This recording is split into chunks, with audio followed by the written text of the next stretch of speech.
Hemen gaude Hondarribiko botika agroaldean kokatuta, Simizarga auzoan. Orduan hemen terreno hauek dira, udaleko terreno dira eta 3 proiektu gaude bertan. Eta horietako bat Sorburu Baratza deitzen dena da. Sorburu Baratza da irabazi asmorik gabeko elkarte bat, Bidasoaldean baratzagintza ekologikoa sustatzeko helburua duena.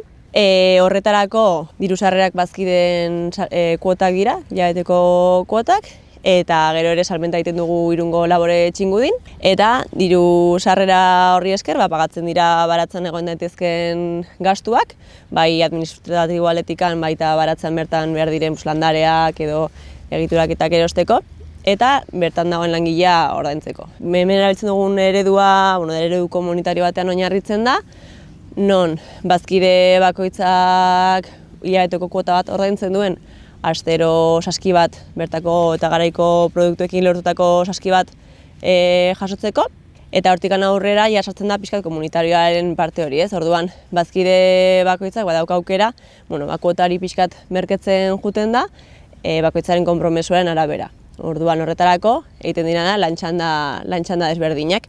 Lantxandak egiten dira larunbat goizetan, eta horiek dira bazkideek larunbatetan talde erdiantzako saskiak egiteko.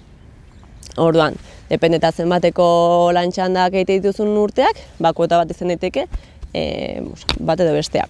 Hori, hemen erabiltzen dugun baratzagintza mota, ikusten den bezala dira erabiltzen ditugu olako bankalak, ze ez dugu makinaria handirikan erabiltzen, bakarrika makinaria txikian desbrozadora, pixkat belarrak eta mozteko, baina bestela ez dugu inongo makinaririk erabiltzen. Hortaz, ez dugu lurrari buelta ematen, azkenean laborantzarik gabeko nekazaritza mota lantzen dugu.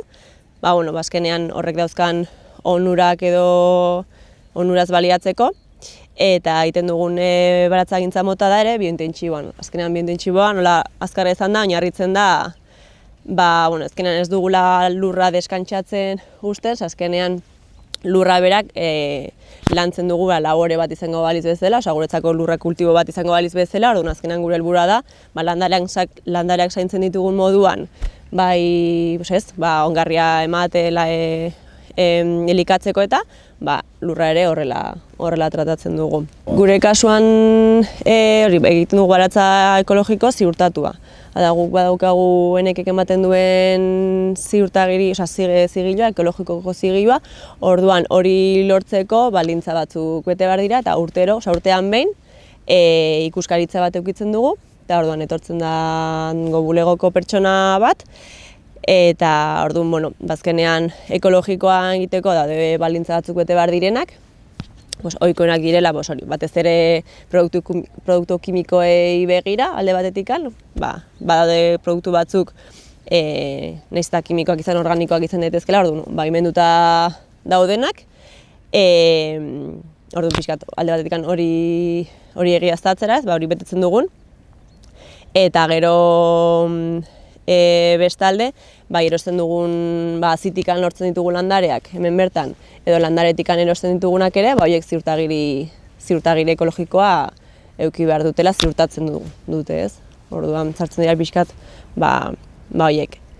Hori pixkat ziurtagiri aletikan. Gero, gure aletikan egia esan orain neguan gauden ez dago hainbeste, baina beti saiatzen gara pixkata zentzu horretan inguruko fauna eta flora zaintzen, horko negutegian aurrean egin genuen bere garaian jardin moduko bat endabelarrekin, aromatikekin, eta azkenean beti ere saiatzen erakartzen polinizatzaileak, azkenean zentzu horretan ere egoen daitezken izurriak ere kontrolatzea ere ahalbidetzen dutelako. Bazkide hutsa naiz, hemen nago gaur tokatzen zitzaidalako txanda, beste bazkide batzuk hona etortzen dira, modu ezberdinetan. Ni egia esan duela, laizter 3 urte egin nintzela, kasualidadez, nire emaztea andereñoa da, eta egin zuten bisita bat eskolarekin, geratu zen liluratuta, etorri ginen berriro, eta egon ginen saioarekin eta konbentzitu ginen, eta hasi ginen. Hemen bazkide izateko mai ezberdina daude.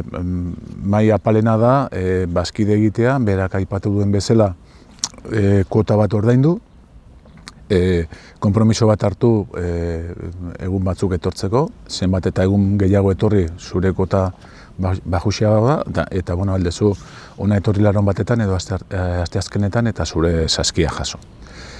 Gero, bueno, bada jendea ni bezala, nik jubilatu nahi zuen dela urte bat, eta hasi naiz maizago etortzen, astero, bueno, goiz bat ematen dute saioarekin, eta oso gustora egia esan oso gustora egoten naiz, bai tokia oso paketsua dalako, energia berezibea daukalako, eta plazer bada ona etorri, buelta bat eman, eta bakarrikan, bueno, hemen egoten, ezta?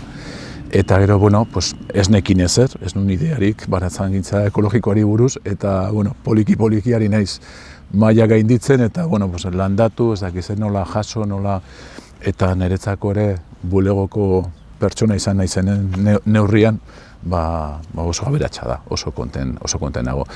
Eta gero, bueno, beste bazkide, hau elkarte bada azken finean, saioak eramaten du pisu handiena, baina, bueno, elkarte bat denez, hor dago talde motor bat ere, eta, bueno, kargo batzuk, eta beste funtzio batzuk, orain momentu honetan ari gera pixkat beharra egiten, eta antolakuntza pixkat berritzen, eta, bueno, talde, uste, jator bat gaudela, eta, bueno, energia pixka badugu ere bai, bueno, hau mantentzeko eta hobetzeko alden neurrian.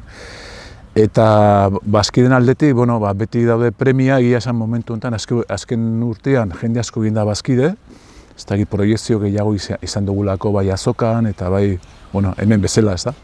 Orduan, jende gehiago etorri da, baina, hor gaude pixkat neurria hartzen, hau mugatuta dago, eta nahi duguna da, bueno, bakoitzak eramatea saskia, eramaten duen saskia, pixka bat, bueno, duina izatea eta ongi hornitua. Orduan, hor gabiltza, orain momentu honetan, ez dakigu jaiatu geran puntura ezin degula jende gehiago hartu, orain hausnartzen ari gera, baina, bueno, hasiera batean jendea ongi etorri da, eta hor biltzen den jende guztia, bueno, ondo hartzen dugu.